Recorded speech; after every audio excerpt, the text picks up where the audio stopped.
Since 2013, April 2013, we have seen significant changes in the way money is spent, but more significantly about who makes the main decisions about the money spent.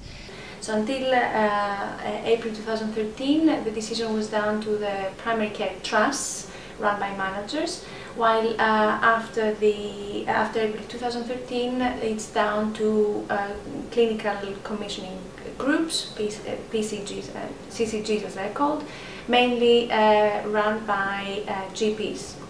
So the decision now is down to GP practices, so doctors running GP practices who have formed consortia, and they decide on how money will be spent at the level of primary care.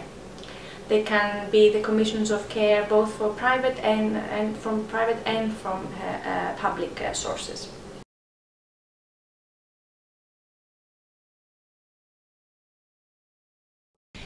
Currently, the UK spends approximately 9.2–9.3% as a percentage of the GDP, which is a significant increase in the last 2 decades.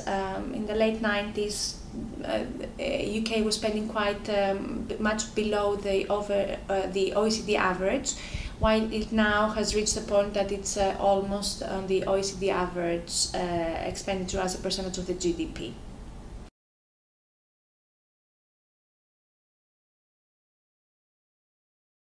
The idea of the policymakers behind the reform was that the decisions about who should be spending the public money, the money from the NHS, should be down to the medical doctors, GPs, because they are the ones who know better the healthcare needs of their patients.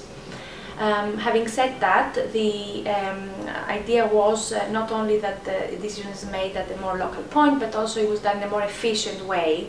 So it was about making more efficient spending and giving more power to GP practices.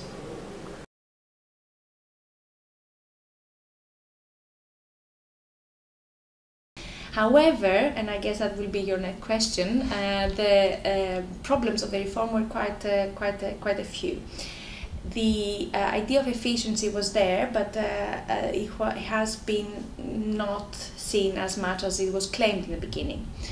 Also, the plan was not very clear from the beginning, which caused quite a lot of controversy, because the implementation process of the new GP consortia was not very clear. It was not understood how the GPs would form consortia in their regions, and it was criticized for being yet another PCT formulation, so essentially the same thing as it was before, but under different name. It also challenged the public ethos of the NHS, which is it was one of the other criticisms, because it allowed a lot of public commissioning happening also through private sources. So there have been quite a few challenges there.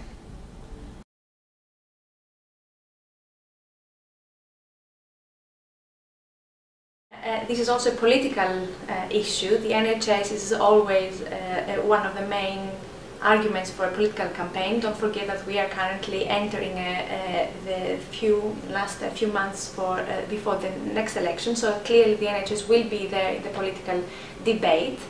Indeed, there has been some criticism within the Conservative Party, the party that implemented the reform, because it has created quite a lot of conflicts. It didn't deliver what it promised it would deliver, so the efficiency levels that they had announced were not where people think they could be. B, it was not in the coalition's program, so it was never out there as a main argument from the beginning. So before the elections, this will be an issue that will be discussed.